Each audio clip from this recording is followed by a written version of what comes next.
Today, we're talking about a fear that's becoming very real. Every day, artificial intelligence does something that used to be done only by humans. It writes, designs, programs, analyzes, translates, even speaks.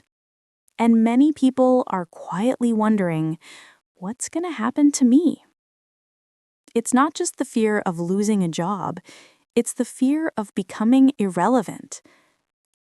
Today, we'll hear from Davis, a professional who faced that fear head on. He thought his job was disappearing, but in that process, he discovered something far greater, his true value. Davis, welcome. Thank you for being here and for opening up about something that so many people are feeling right now. Let's start with something simple. When did you first feel afraid of artificial intelligence? Thanks for inviting me. I think the fear began when my boss showed us a new AI tool that could do in seconds what used to take me hours. I remember smiling politely, but inside I thought, they don't really need me anymore. That night I couldn't sleep. It felt like everything I had worked for, my degree, my skills, my experience, suddenly meant less than a line of code. That must have been really tough. Did you ever feel like you were going to lose your job? Yes, actually. A few weeks later, there was a company restructuring. I wasn't fired, but my position changed completely. I went from being the one doing the work to supervising what the AI was doing, and that made me feel useless. I went from creating with passion to just watching a machine do it for me. That sounds incredibly frustrating. What did you do with that mix of fear, anger, and sadness? At first, I ignored it. I told myself, it's fine, I'll adapt. But the anxiety kept growing. One night, I prayed and said, God, where do I belong in all of this? And that prayer changed everything. In my heart, I felt God say, your value doesn't come from what you do, it comes from who you are. That truth gave me peace. I realized I had placed my identity in my job, not in my purpose. That's so powerful. So, how did that realization change you? I started learning again, but with a different mindset. This time, not from fear, but from curiosity. I decided to understand AI, not fight it. I read, took online courses, and started testing new tools.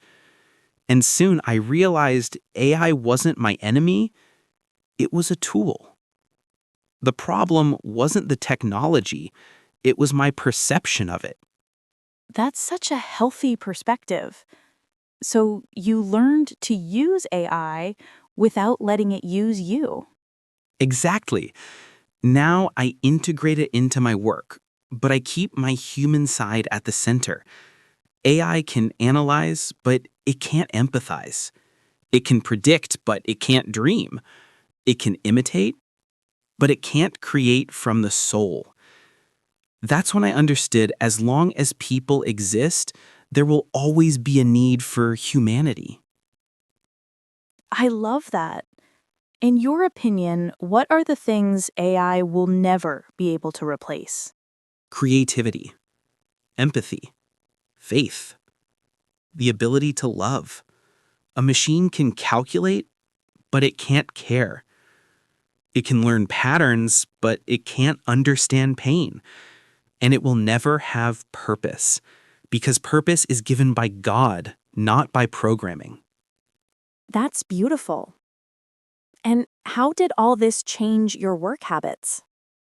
I stopped working out of fear and started working out of purpose. I use AI to save time, not to lose meaning. I focus on what only I can bring: compassion, creativity, and vision. And I discovered something amazing. When you stop competing with the machine, you start becoming more human. That's such a powerful line. When you stop competing with the machine, you start becoming more human. Would you say that this experience also strengthened your faith? Absolutely. Because I realized wisdom doesn't come from technology, it comes from God. AI can process, but it can't love. It can learn, but it can't understand pain. And love is the essence of creation. As long as love exists, humans will always matter. That's a truth we all need to hear. For those listening who might be afraid that AI will take their job, what would you say to them? First, don't live from fear. Fear paralyzes, but curiosity builds. Second, learn. Educate yourself, understand the tools, but don't lose your soul. And third, remember, your worth doesn't come from your job title, it comes from your character. God gave you something no AI will ever have: eternal purpose. That's such a wise perspective.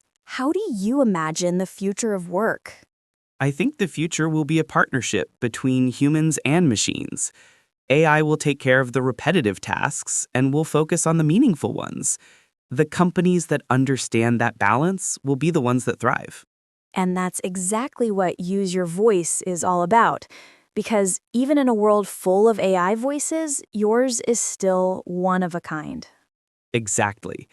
They can clone my tone, but they can't copy my truth. That's the difference between speaking and truly having a voice. Davis, thank you. Thank you for showing us that the future isn't something to fear, it's something to understand. That AI didn't come to erase our purpose, but to help us redefine it. And that the human voice, your voice, remains irreplaceable. If this episode made you think, stay with us for a few more minutes.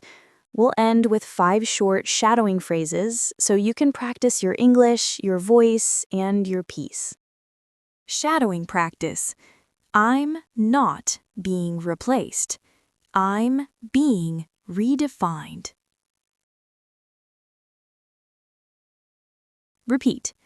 I'm not being replaced. I'm being redefined.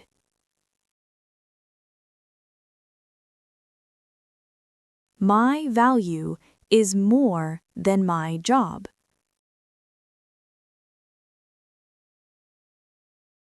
Repeat.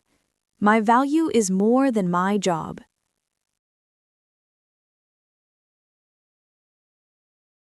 I use AI, but I don't let it use me.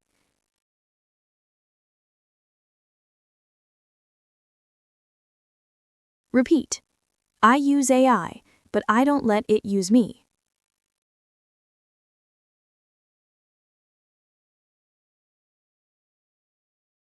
Technology can assist, but not replace my purpose.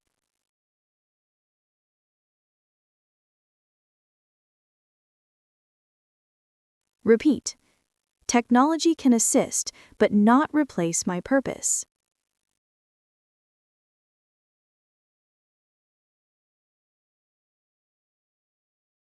I create. I adapt. I grow.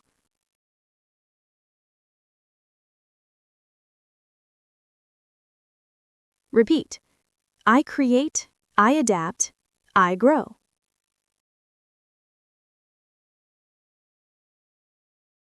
Beautiful. Every time you speak words like these, you remind your heart of what truly matters. Remember, your voice has power. Not even the smartest AI can replace it. If this episode inspired you, share it with someone who's afraid of being replaced. Leave a comment and tell us what part of this conversation spoke to you the most. And don't forget to subscribe so you won't miss the next Use Your Voice episode, where we share real stories, real emotions, and English that helps you grow, not just in language, but in life. This is Use Your Voice. See you in the next episode.